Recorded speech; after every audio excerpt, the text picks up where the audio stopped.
Welcome to the IT Career Energizer podcast.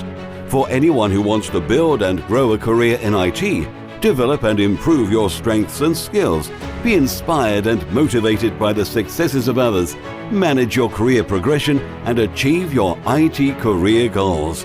And now, your host, Phil Burgess. Welcome to episode 299 of the IT Career Energizer podcast. Now, today's episode is a little different to the regular format in that it's a reduced version of a longer interview that I recorded for a new podcast called Transform Your Career, which will be launching in July. My guest on the show is Deenita Pattni. Deenita is a leading expert on LinkedIn marketing and has been helping her clients gain more visibility on LinkedIn, be seen as an authority, and generate more opportunities. And as usual, I began by welcoming Deenita to the show. Hello, I'm so happy to be here, Phil. Thank you very much for having me. Well, I'm delighted that you could join me. And I think this is going to be one of my favourite conversations, actually. So we're specifically going to be talking about one of our very well-known social media tools, which is LinkedIn. Now, I believe LinkedIn has been around for, I think it's nearly 18 years. So it's not exactly new, but it's something a lot of people probably have only maybe become aware of in the last 5 or 6 years, because I think the way it's used has changed. Do you think that's true? So LinkedIn is definitely like the underdog of all social media platforms. You know, it started back in 2004, 2005, and it is still a platform that is underused, untapped, and underutilized, basically. But over the last, over the last sort of 5 to 10 years, they have tried to really come out as a business marketing tool and try to change the way people view it. But it's taken a lot of time. And now over the last last 3 years, they have really pushed on quite a few features. So now more and more people are trying to, thinking, oh, do I need to use this? Should I use this? Oh my God, I need to be on this. So I get a lot of that. Sure. So in terms of what LinkedIn actually is there an easy way to describe what it is and its purpose? Yeah, absolutely. So the way I describe it is LinkedIn for me is a social networking platform rather than what you would normally refer to as a social media platform. Of course, it is social media. But if you imagine going into, a big room full of your potential ideal prospects or, people that you want to connect with and you want to grow your network with, imagine going into a massive big room where you're going to, approach people, create conversations and then, go home and end up, connecting with them or having their business card or whatever it is. This is that, but online. So it's a platform where relationships are built with your ideal prospects, ideal clients, ideal customers, companies, whatever it is that your outcome is. And it's where you do the connection bit first, and then you get to learn more about the individual, and you start to engage in conversations, but you also share your knowledge, know-how, and wisdom. And that's why it's a great platform for, building those relationships, turning your connections into conversations, and then your conversations into conversions is what I say. Yeah, absolutely. So when I first came across LinkedIn, probably 2007, perhaps, it was very much seen almost as like an online way of putting your resume or your CV up and for people to find you. So I think it's evolved rather a lot since then. Yeah, absolutely. I worked in recruitment for 17 years, Phil. So, Yeah. During that time, so this was between 2006 and 2012. For me, LinkedIn was exactly a perfect tool for me to use because I found people that put their resumes as their profile. And I went out and found people, who might want the jobs that I had on offer for my clients. But unknowingly, I was also using it to raise my personal brand and my credibility. Because being in London, central London, as a recruiter, a very saturated market, I realized that I needed to stand out as a recruiter for potential clients to contact me as well. Over the years, cold calling became a lot harder, all of that kind of stuff. So I knew that this was a really, really good platform, with lots of gatekeepers out of the way, if you like, so that you could actually connect with the decision makers. So I started to use it unknowingly in the right way. And started to get clients from there as well. And, people used to contact me about, just who I knew in the industry. And it had that whole networking feel. And then when I, left my recruitment job to become a trainer and a coach and a consultant, I realized that, look, LinkedIn is a perfect platform to just raise my personal brand, let people know what I'm all about, and create great content that really appealed to the people that I was targeting. So I knew at that point that, gosh, I need to change my profile. It can't look like a CV. Instead, it's almost got to look like a landing page, a page where it attracts the right people to me because they can see that I can help them with their problem. I have a solution that helps them with their problem.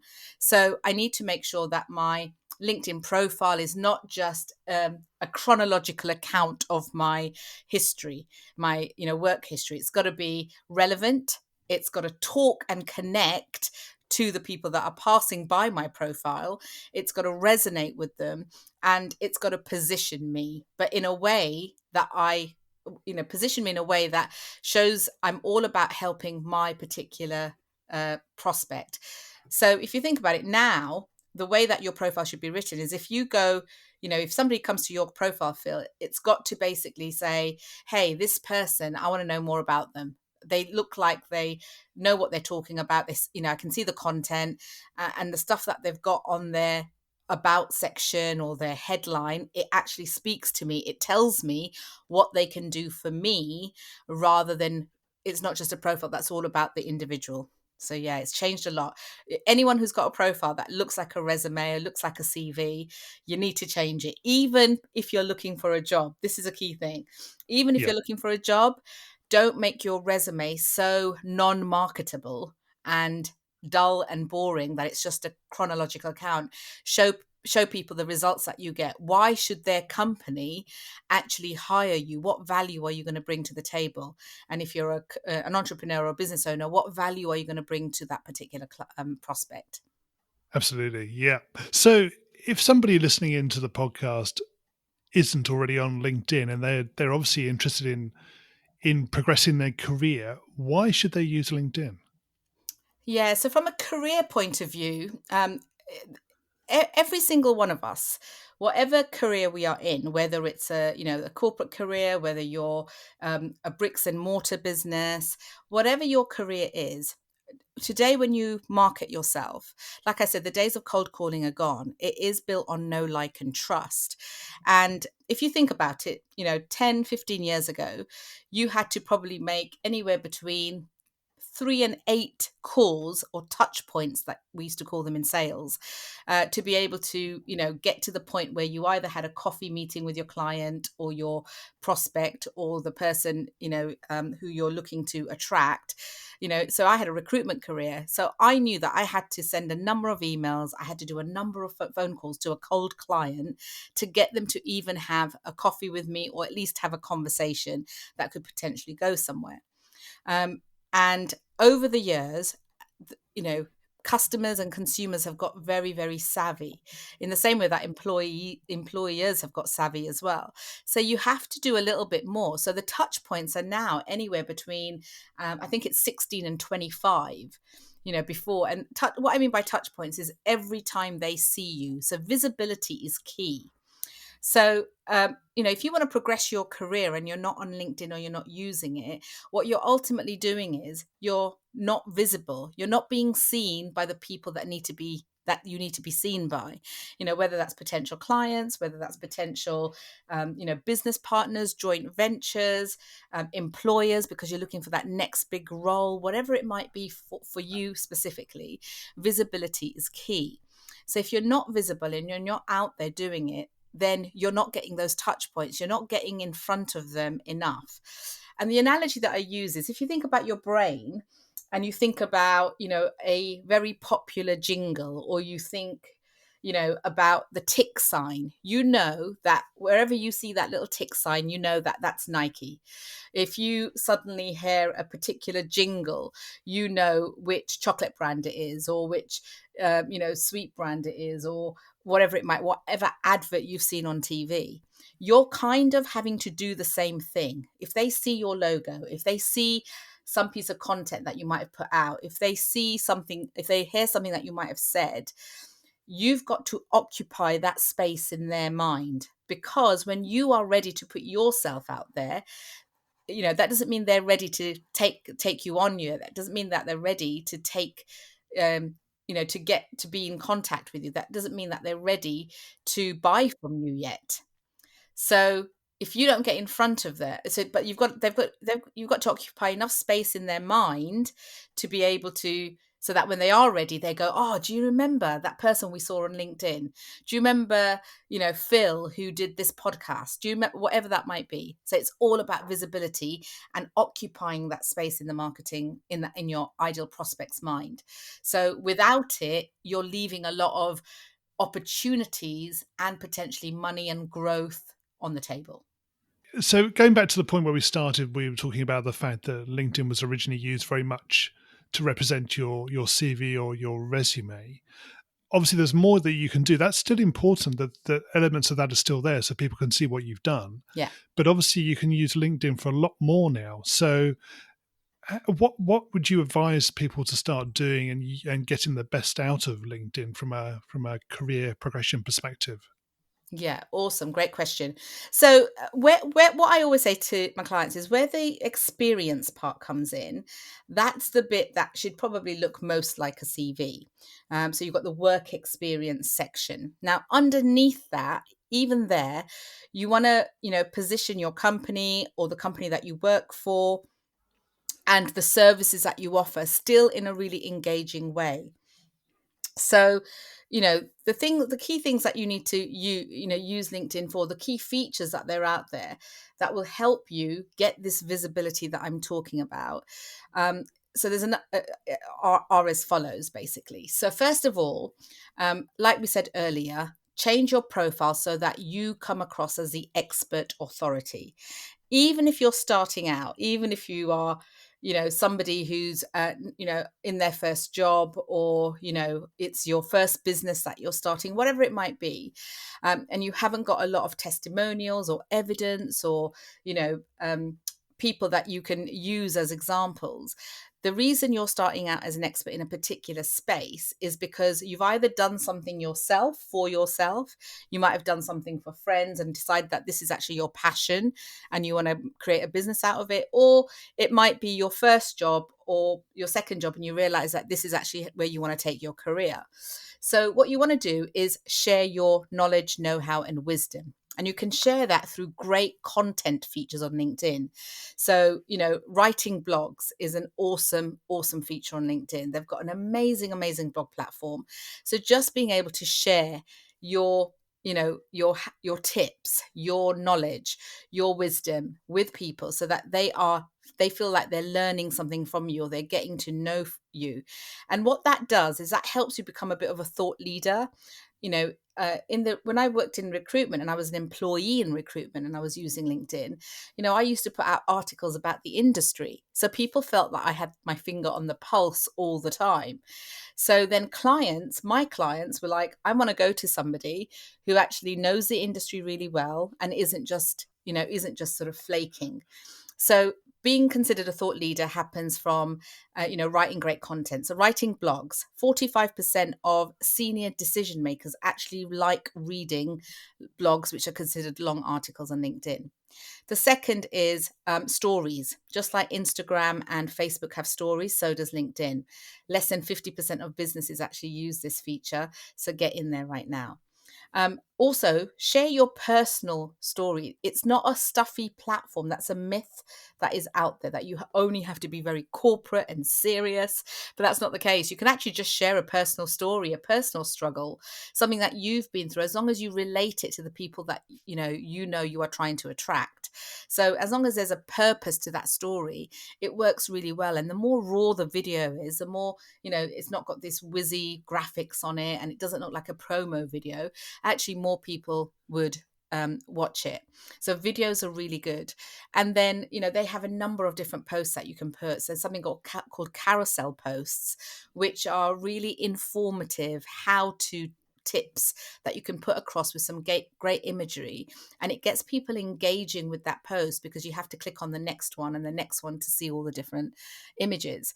So there's lots of content pieces that so many individuals do not take advantage of. So that's profile's got to be definitely towards your ideal target market and marketable. Yeah.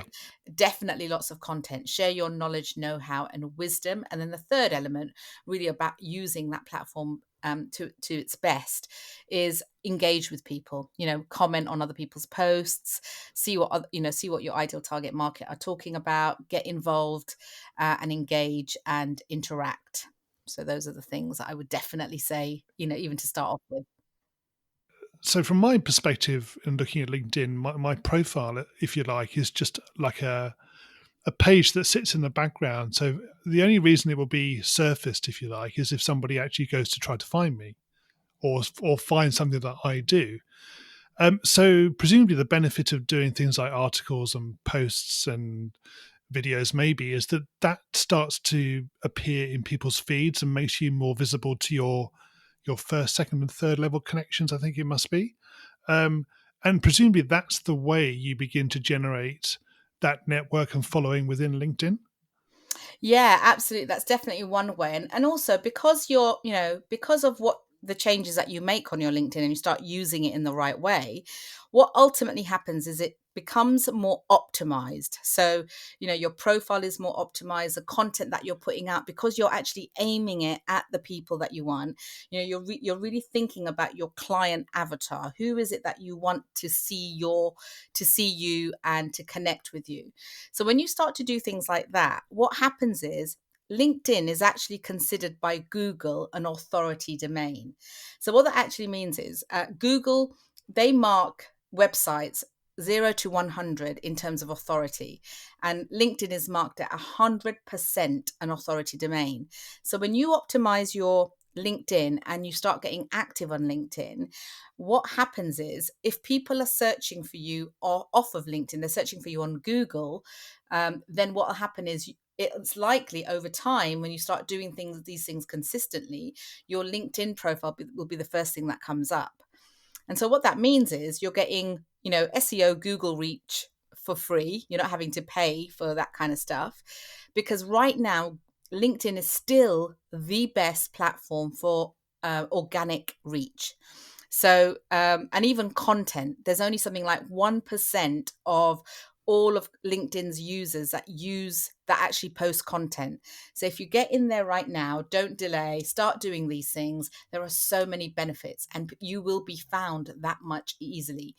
And then the point that you were making about the first, second, and third tier connections, the more you grow your network, if you then, comment on, let's say, somebody else's somebody else's post, not only are your network seeing it, which is your first tier connections, but their network will also see your comments, and they're your second tier connections.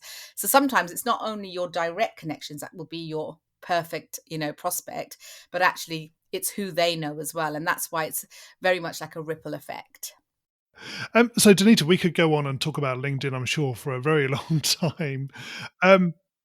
But I think at this point, it'd be great if we could find out a little bit more about you, where people can find you, make contact with you, and what else you may be doing. Yeah, absolutely. So first of all, it would be silly if I didn't say you can find me on LinkedIn. So it's Deenita Pattni. Yes. So that's the best way to find me. And if you go to my profile, there's lots of great resources on there, free resources that you can download, attracting leads on LinkedIn and all that kind of stuff. So definitely go there. That's where you can find me.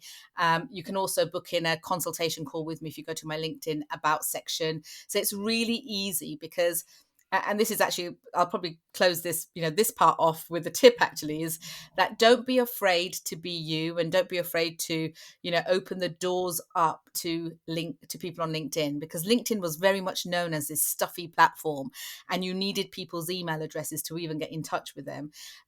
Now it's all about being open. So my LinkedIn profile is really open. There's lots of resources there for you. You can book a call in with me and I can tell you a little bit about my, workshops and group mentoring programs if anyone is interested. But other than that, definitely connect with me on LinkedIn and just let me know that you've come through Phil's podcast, because that way I can tell you, Phil, about who's contacted me. Absolutely, that would be great. So yes, please let Deenita know if you did listen to the podcast and make contact with her that way. That'd be fantastic. Dee, thank you so much for joining me on the podcast. It really has been a pleasure to talk to you about LinkedIn, and maybe we can do a second episode at some point in the future. Oh yeah, absolutely. First of all, thank you so much for having me. It's as I said in the beginning, even before we started this, I can talk for kingdom come. So yeah, absolutely. Thank you for having me. I really appreciate it. I'm very passionate about helping, business owners really leverage this platform and learn it. So it's great to talk about it because I feel really passionate about it. So thank you, Phil, for having me. Well, I'd like to thank Deenita for taking part in the IT Career Energizer podcast. If you want to listen to the full interview with Deenita, you'll be able to do so on the Transform Your Career podcast, which will be launching in July.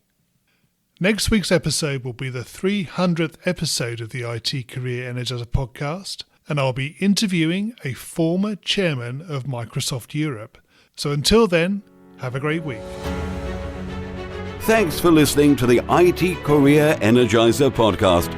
To find out more about building a successful career in IT, visit itcareerenergizer.com.